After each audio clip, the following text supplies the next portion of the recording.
Happiness is beautiful, it's a kind of reality.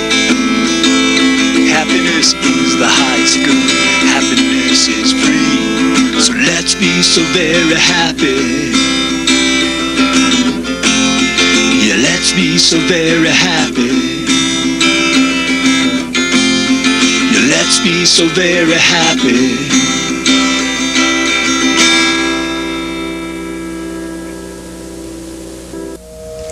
Welcome to the Happiness Show. This is George Ortega, and I'm here to talk about happiness because happiness is, always has been, and always will be the point of it all. Tonight we're going to be talking about happiness through other people. And basically, other people really are our main source of happiness. In countless studies, countless surveys, when people are asked what makes them happiest in the world, we respond that it's other people. Generally, it's our significant other, our wife or husband or boyfriend or girlfriend, and then our friends are very important to us. Actually, like with single people, friends are more important to their happiness than significant others. Now, while other people are very important to our happiness, I just want to make clear that other people aren't actually necessary to our happiness. There are many people in the world that are very happy who don't have people around them, through various circumstances or situations. So while other people are really a very, very good and important source of happiness for us in general, we don't have to feel that when other people aren't around that would limit our amount of happiness. Okay. Now, I just want to talk a little bit about why other people are such a good source of happiness for us. Basically, we human beings are social animals. We're more like dogs than like cats. We like to congregate. We like to be with each other. It gives us a really good feeling. We love to talk. We love to talk. I mean, that's generally when we're with other people, that's often what we're doing if we're not working or engaged in some kind of activity that will prevent that. We love to be entertained. And sometimes we get a lot of our entertainment through the media, but in general, when we're with other people, when we're enjoying ourselves, we like to be entertaining. We like to express ourselves for the benefit of other people, and we like it when other people are amusing. That's actually a very important value in having a good personality. Personality is generally very important to us, and one reason is because when we're with other people, they really enjoy our company much more when we can be entertaining, when we have a very expressive and vibrant personality. Let's see, another reason why other people are a good source of happiness is they help us to feel like we're important, like we matter. They give our lives significance. They value us. They express those feelings, and because other people see us in that way, then we're able to value ourselves more. I think other people also, we have a nurturing nature. We not only like to be cared for by other people, but we also really, a lot of our happiness comes from caring for other people. And so those around us, our family, our friends, they provide us an opportunity to be caring, to really give of ourselves and express sometimes our best selves, to be compassionate. Other people also they give us a sense of community, a sense of belonging. When we're with other people, we just feel like we fit in, like we're where we're supposed to be. So in that, that really helps us to just feel happy. When we feel that we're doing what we're supposed to be doing, and when we're where we're supposed to be, then we're very pleased with ourselves and our life. One interesting point I think is that actually, of all of our activities, all the activities we engage in, actually sex is, has constantly been found to be the most popular activity in terms of pleasant activities. It's the activity in life that that we value the most in terms of pleasure, and of course, other people just facilitate that. I suppose, theoretically we could have sex without other people, but generally we find it much more meaningful and enjoyable, with another. And then also, I think, lastly, the reason, other people are important to our happiness is because they help us to understand life, to understand ourselves. I mean, when we're with other people, we're often just exploring the world, exploring our personal lives, exploring the world around us, our feelings, why things happen, how things happen. And so other people really help us to understand, everything about life. Okay, I want to go right now through a few ways that that we use to enjoy each other. Some of the things we do. We love to talk, so we love to tell each other what we're doing. What we've done, what we plan to do. We love to really relate our lives to other people, to share our lives with them. Now, it's not just our lives. We love to share information with other people. When we go shopping, we see a great deal, we'll tell them about it. If they need any kind of information, financial information about travel or whatever, we love to just be helpful to each other in those ways. And I think perhaps even more importantly, we attend to each other's emotional and physical needs. We're constantly watching out for each other. If we notice that one of our friends doesn't, appear to be feeling that well, we'll ask about it, we'll lend our support. And of course, many of us physically tend to the needs of, for example, elderly parents or children. So we really, and we enjoy that. It helps other people to enjoy life more, to become happier, and it helps us to enjoy, our world and the other people. Another thing we do is we love to share activities, whether it's sharing meals or watching television or hobbies or shopping. It seems whatever we do, generally we prefer to do it in the company of other people.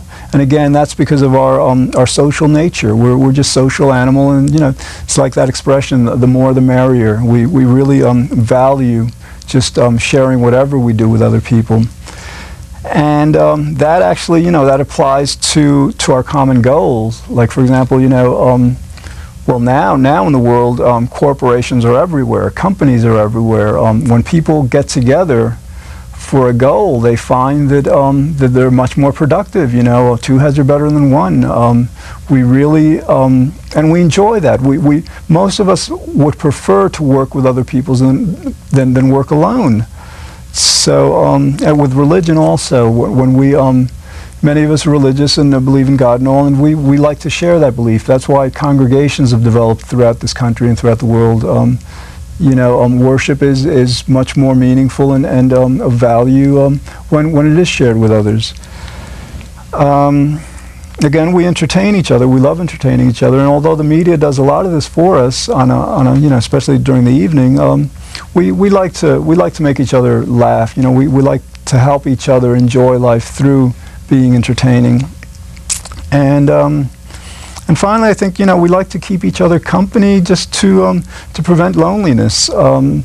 Again, other people aren't important or aren't necessary for our happiness, but generally, being with other people makes it a lot easier to be happy. So, we keep each other company so that we don't feel lonely, we don't feel the need for other people, and that, of course, helps us become happier. Okay, now I want to go through a bit of like what kinds of things we should be doing to help ourselves enjoy others as much as possible. I think something that's very important is that we should really strive to be as understanding and as forgiving as possible.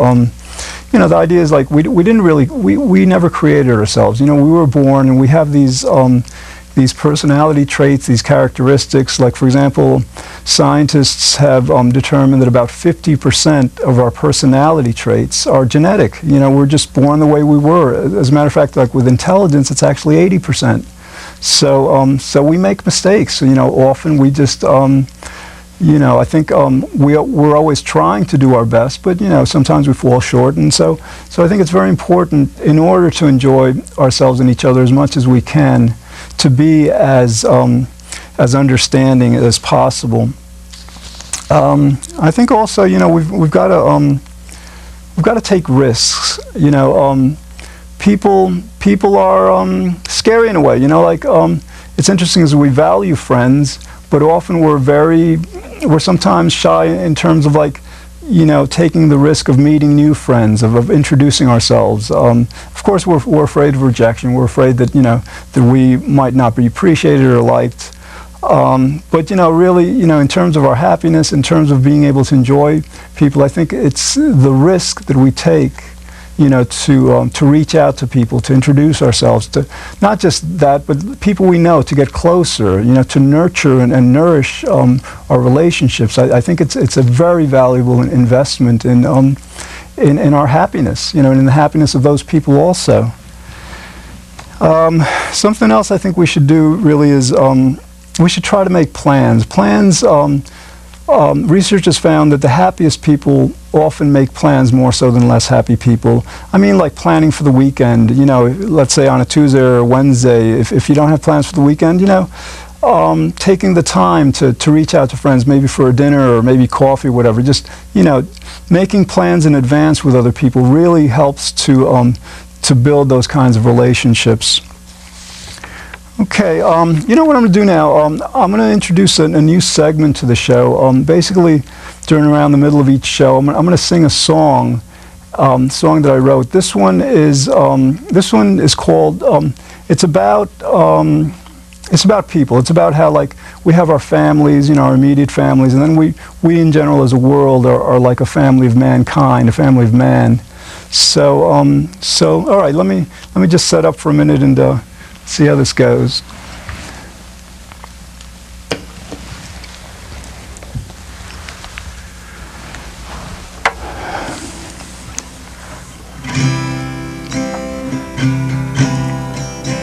So we say we want the best of life for our families, and we want our children as happy and well as can be. Well, the world is changing quickly, and old ways must yield to new. If we want a truly blessed future, this is what we must do. Have the heart to feed the hungry people throughout the world. Take the time to work for peace in every land.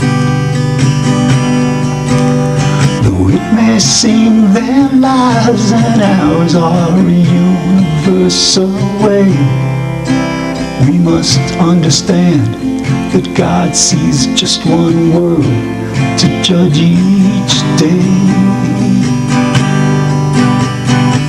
We can make it together. This is the only way it can be.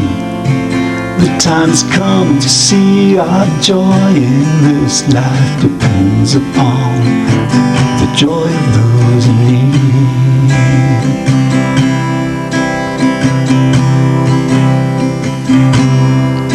So we say that raising a family demands all of us, not leaving any time for charity. But just like past generations who gave so much for liberty, we must answer now. We're called to tend the soul of humanity. Understand the need to become a part of the remedy. our alien of selfishness and greed. If we truly love our families and would make their future bright, we must strive with all our strength to love our world each day and each night.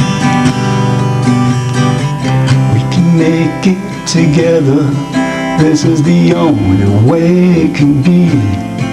The time has come to see our joy in this life depends upon the joy of those in need. Okie doke. Let's see.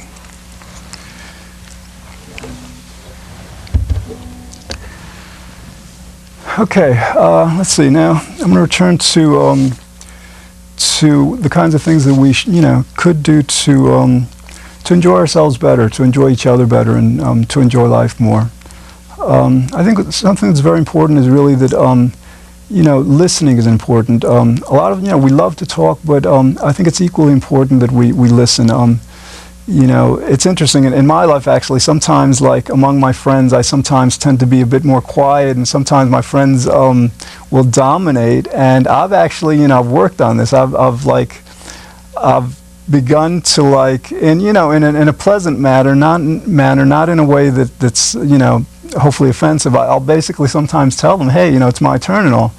So basically, we really, it's important to listen to each other, to ourselves, to really understand what we're going through, and to not always, try to take the stage in a sense.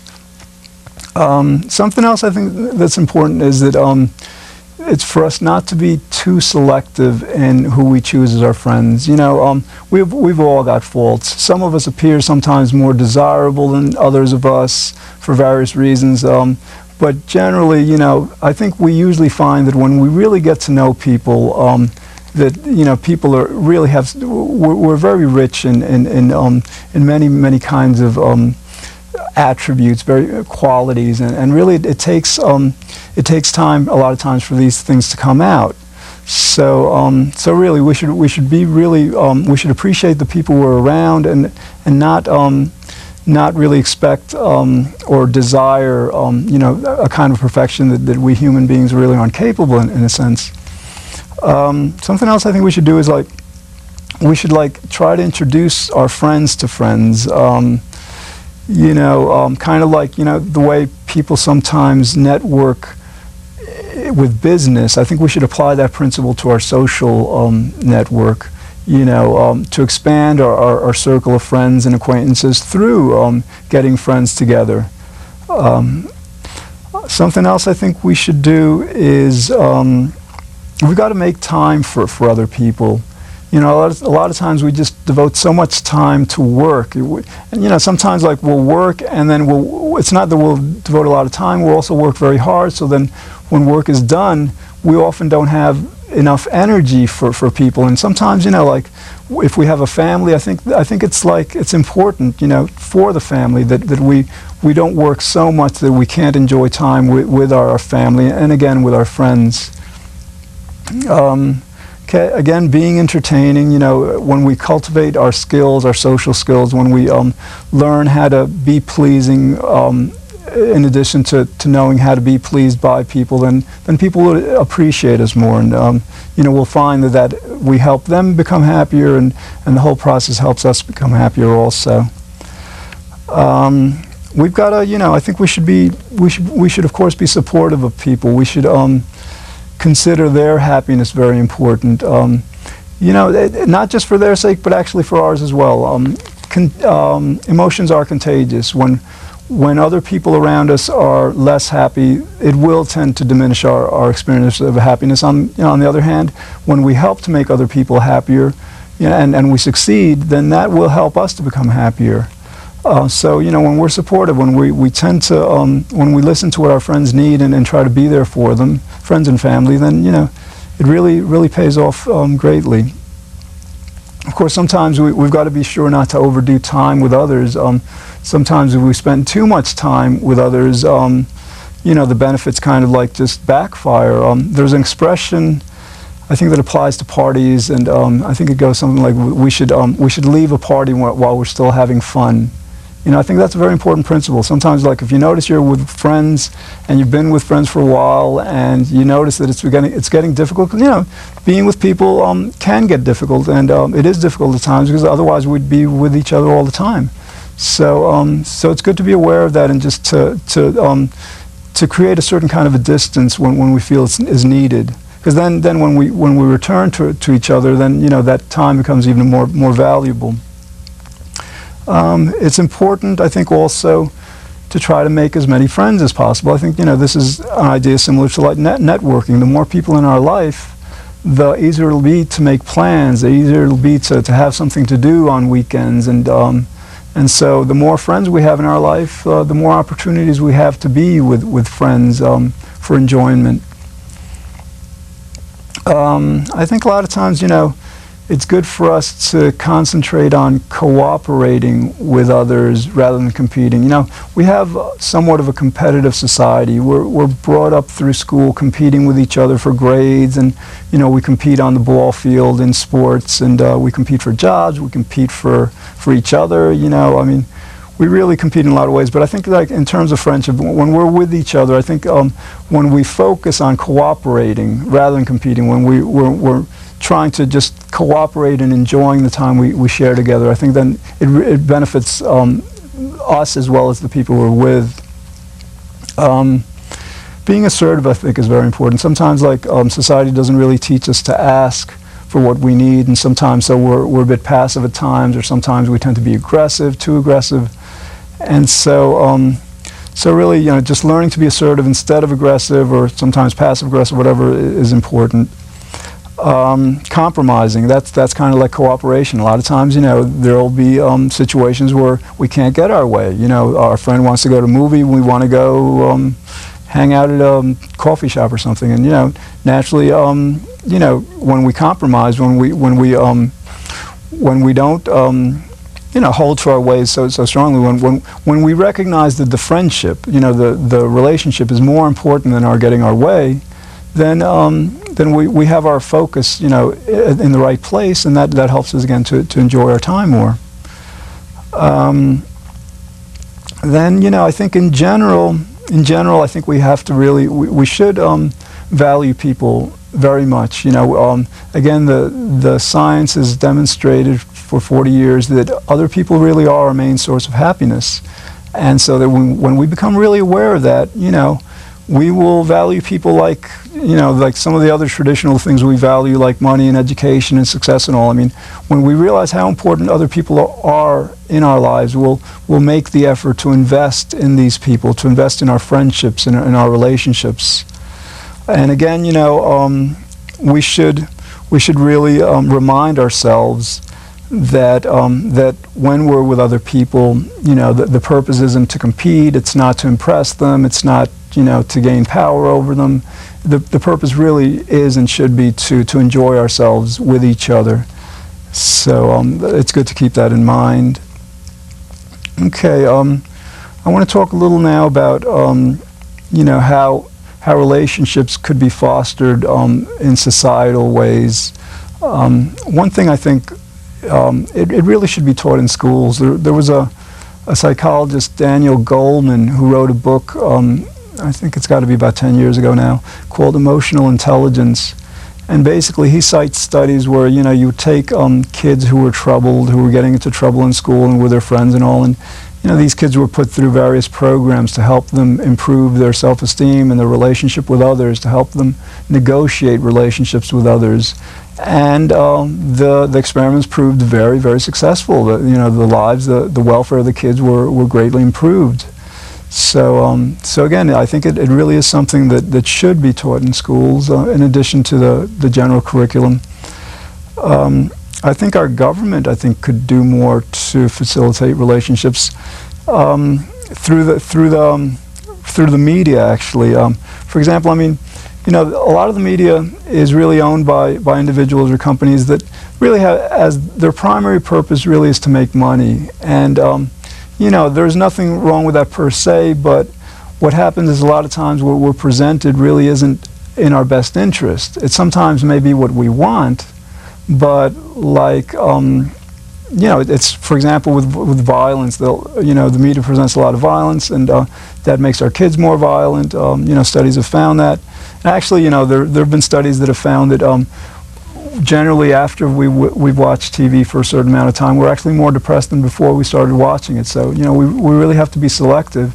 And so the government, I think, could hopefully, as one of the over 100 cable channels that exist, perhaps the government could have a channel devoted to teaching us how to just get along and really enjoy each other in our lives.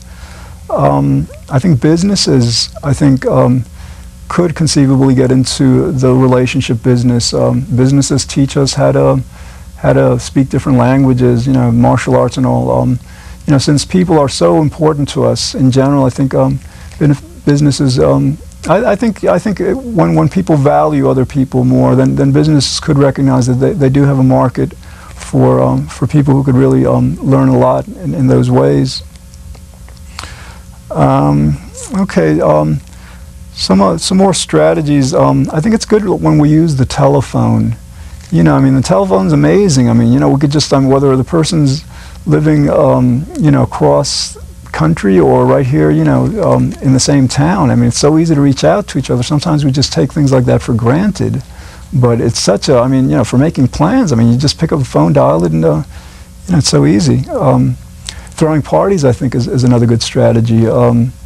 Encouraging our friends to throw them, getting ourselves invited to them. Parties, sometimes we don't want to overdo that and all, but parties is generally a good strategy. And then lastly, joining clubs and organizations, religious organizations, fraternal organizations, clubs, organizations that get people together. That way, like, for example, with churches and all, like, every Saturday, every Sunday, you have people that you're with. It's kind of like organized leisure, organized, society. Okay, and remember, before I close, I wanted to say that, happiness, other people are really our greatest source of happiness, so we really should be investing in them a lot. Okay, well, that's all we have time for tonight. Thanks for watching. In the future, we'll explore other topics designed to help us better enjoy life. This is George Ortega saying, be good, think well, feel very happy, and I hope you'll join me again next Thursday night at 9 p.m. here on The Happiness Show. Happiness is powerful, it's our underlying need. Happiness is why we live each day, happiness is destiny. So let's be so very happy. Yeah, let's be so very happy. Yeah, let's be so very happy.